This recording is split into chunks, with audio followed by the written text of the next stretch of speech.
A wedding party booked 70 rooms and destroyed all of them. You know those stories people tell about crazy wedding weekends? Well, let me tell you, I have one that'll make your jaw drop. I'm the front office manager at a hotel, and that means I'm the person in charge of check-ins, check-outs, phone calls, complaints, pretty much everything you can imagine.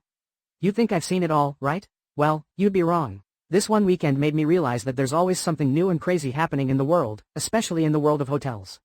It was a weekend that I definitely won't forget. It all started when a huge wedding party booked 70 rooms. And let me tell you, we were already crowded. 2 sports teams were staying with us, and they had a total of 30 rooms. That's a lot of people in one place, especially during a weekend with a big wedding party. Right from the start, we should have known that we were in for a wild time. The men from the wedding party stayed in a big room all to themselves, and they had enough beer to stock a small bar. They weren't making a fuss, but the ladies were a different story. They were loud, loud, loud. We ended up with 3 noise complaints in just one night. We had a rule in place: 4 complaints and you're out. And it wasn't just the noise. They also ate a whole bunch of snacks from the snack bar, and their bill was almost $100. That's crazy, right? That's like ordering snacks for the whole school. And on top of that, they even gave a group of kids $20 to run up and down the hallways. I guess they thought having a bunch of kids making noise would make it less obvious that it was actually them making all the commotion. The staff told me they even thought the ladies in the room were making a video, you know, those types of movies they used to make, the kind that were called Girls Gone Wild. Crazy, right? I wasn't surprised, because the whole situation was just bonkers. I thought the kids at least would fall asleep eventually, and maybe the grown-ups would make them be quiet. Not a chance. Things only got worse. The next morning, the bride's best friend came to the front desk to talk to me, and she treated me like I was a robot who had no feelings. She didn't seem to care that I was actually a person, even though she complained about my employees. They didn't even need to work at the front desk to see how rude they were. She just went on, telling me how rude and mean the employees were to her and her friends the night before. But let me tell you something, they had really been making a big fuss. So, I explained to the best friend that they had been way too noisy, and I said, look, everyone staying in the hotel needs to respect each other. She was mad, though, and she said, my opinion is that we're staying here because we booked a lot of rooms, so I think you should give us a break, and not have so many rules. She just couldn't seem to understand why her group needed to follow the same rules as everyone else. I told her, we have rules for everyone. It's your wedding, and it's exciting, but everyone has to keep the noise down. It wasn't even the biggest problem yet. That wasn't even close to being the most dramatic thing. Her friend was asking to put some wedding guests in specific rooms. They even wanted to make sure that certain people stayed in separate rooms, because they had issues with each other. I knew what she meant. You know how it is. Exes don't always get along, and having too much to drink doesn't make it easier. The maid of honor also wanted me to get housekeeping to clean their room as soon as possible. She even gave me that, are you serious? This should be easy. Look, you know, do your job. Look that people give you when you're trying your best to make everything perfect. She was saying that a big hotel should have a maid on call all the time, even when it was already early in the morning. I'm not a maid. Before I even knew it, the other wedding guests started showing up. They weren't even supposed to check in until 3 p.m., but they came to the hotel in the morning, and it was the craziest thing ever. I'm not kidding. It was like a crazy wedding parade. They couldn't wait to get the party started. They kept making excuses, telling me that they just had to get to the hotel, and they couldn't be late. But it was their fault they got to the hotel so early. I tried to be nice and let them check in early, even though I was really nervous about the day to come. They all looked like they were going to cause a big fuss. They all had the same kind of vibe, you know, the one that makes you want to close your eyes and pray for it to be over. And guess what? I was right to be nervous. There was one funny thing, though. There was a hairstylist who came to do the girls' hair. They all had flower clips and cute dresses. I actually felt a little hopeful, like this was going to be an ordinary wedding. But don't worry, the chaos started quickly. The morning went by in a blur, and by the time my coworker came in to work in the afternoon, I had already checked in more than 40 guests. I told her it was going to be wild for the rest of the day, and offered to stay with her to help out, but she said she would be fine. Later that night, she texted me, saying that she really wished she had kept me around. It was a little after 5 p.m., and the wedding was supposed to start soon. That's when things got really chaotic. All the wedding guests started showing up, and they were all freaking out because they were going to be late. They were like, get me a room now. I don't want to wait for any papers. Just get me in there. It was tough to make sure that they all checked in smoothly because there was a guest who spilled soda on the elevator. He got sick all over the floor. That means that the poor houseman had to stay busy with those problems, even though he was supposed to be helping with check-ins. You know what it's like. Everyone wants their own room right away, and they forget to be nice. It finally calmed down, for just a little bit. Then it was time for the wedding shuttle, and I knew I had seen the worst of it. I really thought things were going to be okay, even though we had a huge wedding party and 2 sports teams at the hotel. But weddings are always like a circus. It's always the same. The wedding guests pay extra for a shuttle that's only allowed to run between 8 p.m. and 1 a.m. You think they would just stick to the plan. But it always ends up the same. Nobody uses it until it's 11 o'clock, and by that time, everyone's acting crazy. They push and shove and try to cram onto the shuttle. They forget what it's like to be a normal person. But this night was a lot different. This time, the shuttle driver got a real shocker. One lady got on the shuttle and was crying, which I thought was bad enough. Turns out, she had just seen her fiancé making out with her cousin. It's bad enough when you catch your fiancé cheating on you, but when it's with your own family member? That's rough. The shuttle driver was trying to make her feel better, but he couldn't stop the crying. The poor guy just wanted to get to the wedding. The shuttle driver didn't have it easy either. The wedding guests were so uncooperative. They didn't listen to a word he said. As if that wasn't enough drama, remember those sports teams that I mentioned? You've guessed it, the kids from the sports teams were doing their part to cause chaos as well. One team decided to rent out the conference room and have a pizza party. They were supposed to finish up at 9 o'clock, but they thought they could do whatever they wanted. So they ate pizza and went swimming. It always happens. People go on trips, and for some reason they think that all bets are off. It's as if they think a sports trip is like magic that changes them into different people. They act like the hotel has to babysit their kids, like we should be in charge of everything. I told the houseman to try to get the kids to keep it down, but all those parents were just busy having a good time. And don't forget the music. Someone started blasting Miley Cyrus's Party in the USA. It was a total mess. They had taken over the conference room, and we couldn't make them leave because it wasn't officially time.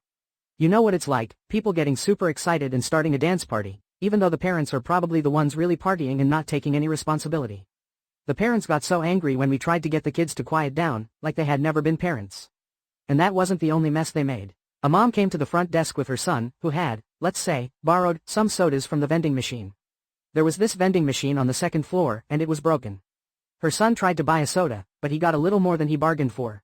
I mean, the kid must have had a book of cheat codes for the vending machine, because he managed to get 20 cans of soda with just $5. You know, I actually felt bad for the mom because she was so embarrassed. The kid probably learned his lesson though, right? I'm sure he didn't want to be the reason he had to go home early. The parents in the conference room were still causing problems.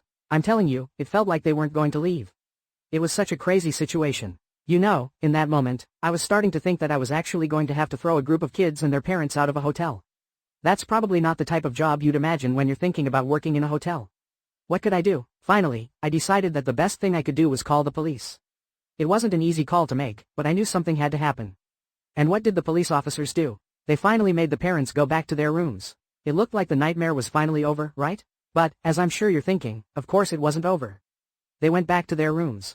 Then the police got a call. The police had to go to the reception hall, where the wedding was being held. You wouldn't believe this. The parents were letting the teenagers drink. And I'm not just talking about a sip or two. These teenagers had been drinking way too much, and some of them got super drunk. The worst part? One of the kids actually got so drunk that he stole his mom's car keys. The kid got in the car, started to drive, and guess what? He crashed into another car. I mean, it's scary to think about. I'm glad the kid was okay, but what if he had hurt someone else? It was a bad situation. The police officers made them leave, which was pretty obvious, because we all know it's illegal to give alcohol to people who are younger than 21, and also illegal to get into a car if you are under the influence. And you can bet those teenagers probably weren't 21. It was such a wild ride. They had been at the wedding reception hall. Now the shuttle driver was going to have to pick them all up and take them back to the hotel. Can you imagine being in his position? I would have just said, no thank you, and called it a night. But that's not the kind of driver he is. It was 12 o'clock in the morning. The wedding guests were coming from the reception hall, and there were over 35 of them. The shuttle driver was in the most impossible situation, because they were drinking, and they wouldn't listen to him. I just can't believe how disrespectful they were. He tried to tell them, listen, I'm not supposed to drive with open containers of alcohol, but it didn't matter. It's hard to believe how grown adults could act like that. Finally, the police officers had to come to help the shuttle driver. They had to get everyone into the shuttle and back to the hotel to make the chaos stop. They really did the best they could. They wanted the guests out of there and back in their rooms so they could finish up their night, even if the rest of us at the hotel were having the worst night of our lives. It was a huge mess. The hotel staff had to handle a ton of complaints. There were so many problems happening that it seemed like everyone at the hotel was making complaints. One room was super loud because the people in it were getting pretty romantic. They were trying to recreate the mood from 50 Shades of Grey. They didn't try to be discreet at all. I felt so awkward just knowing what was happening in their room. Meanwhile, one wedding guest's fiancé got into a big fight. She had gone to another room, you know, the same thing that had happened on the shuttle, and he got super upset. He came to find her and started breaking lamps and yelling, because he caught her with another guy. I felt terrible for the fiancé, but that's no excuse to break hotel property. The police officers finally decided to kick all of them out. The guy, the lady, and her boyfriend, all out of the hotel. There was no way we were going to deal with that chaos anymore. As if it wasn't enough that 2 wedding guests were kicked out, there was more chaos happening in a room on the 3rd floor. My coworker and one of the police officers had to walk up to the 3rd floor to give the people in the room a warning. But as they were walking past another room, this guy inside opened his door and started yelling at the police officer. "What are you doing waking me up? Go get those noisy people to be quiet." I felt so sorry for my coworker. She didn't deserve to be yelled at by some drunk guy who was trying to get back to sleep, even if it was 3 o'clock in the morning. It went on like this for hours. We had so many people making noise and causing problems. We were having the worst time. People kept calling to complain, and my coworker, with the police officers there to help, tried her best to keep everything under control and try to settle everything down. It's not easy to deal with all of that noise and craziness. My coworkers and I weren't trained for this type of chaotic wedding, and we definitely were not trained to deal with a wedding party that was more crazy than any horror movie. The good news is that all the chaos had to end eventually. Finally, the wedding guests all passed out. They couldn't keep up, they had drunk so much that they all went to sleep. Finally, peace. Well, at least we thought we were done. But the police officers weren't finished yet. They stayed with my coworker to make sure she was safe because we knew it wouldn't be quiet for long. The guests might be asleep, but they didn't think that meant they were done acting poorly.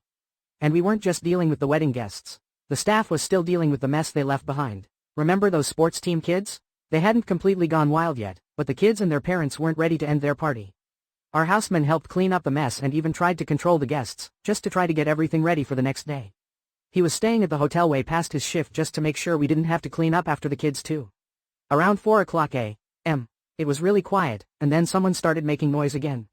This time it was a room on the 1st floor. We heard this music coming from their room. I couldn't believe what I was hearing.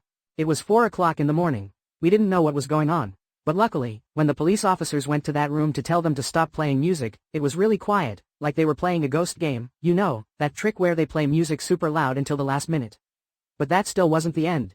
There was one last crazy moment. One man went into the snack bar, took a ton of snacks, and just ran off.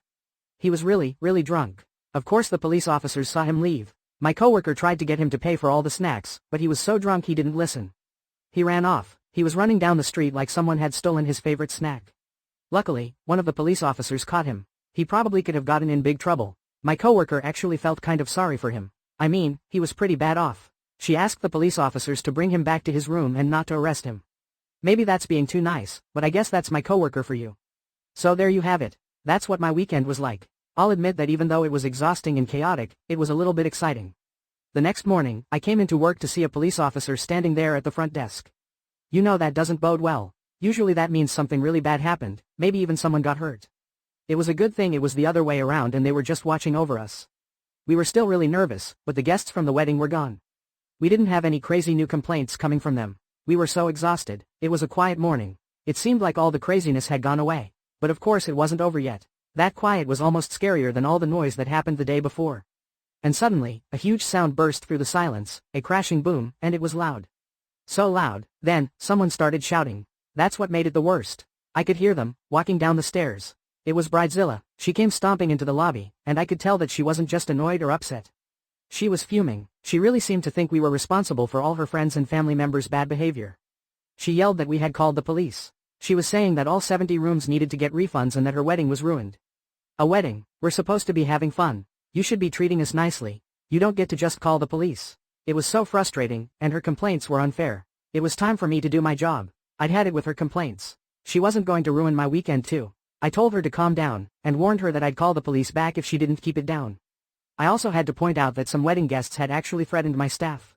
I felt terrible for them. They had just been trying to do their jobs. It's really a shame that some people would think it's okay to do that. I also wanted to tell her, look, if you don't want to be treated like dogs, then stop acting like dogs, but I decided to hold back. I mean, you can't go around insulting a wedding guest, especially on a day when you already had to deal with so much chaos. Finally, the wedding guests checked out. But, of course, they left a huge mess behind. They spilled coffee and food all over the breakfast area, and, you won't believe this, the breakfast staff thinks it was done on purpose. I know how horrible it is to work in a hotel. It was like the girls were acting like those mean girls from the movie, Mean Girls. But that was the end, right? No, they really didn't think they were done. They kept adding to their crazy behavior. I was getting emails from the guest relations department, and it was bad enough. They kept sending me these emails complaining about my staff. I had a hard time holding it together, and I told them I was sending a copy of the police report. They were basically complaining that the guests had a rough night. And, let's be honest, that's really not our fault. So there it is. That was my wedding weekend, and I'm still exhausted just thinking about it. I have to say I feel really sorry for my coworkers, because I know they had to work with the Bridezilla too. And I pray to God that nothing like that happens again. And I really, really hope you never have to deal with anything that's nearly as crazy as that weekend. I can't even imagine. I feel exhausted just thinking about how much work it was, how long I worked. But we've been through a lot together, the staff and I. If you do happen to work in a hotel, and something similar to this happens, you've got my sympathies. You're not alone, and try to remember, you are doing a great job. We work hard to keep everything calm and organized, but sometimes the hotel isn't a safe haven. It can be a scary, chaotic place. Good luck, and thank goodness we're all doing our jobs and making sure that not every weekend is like that one.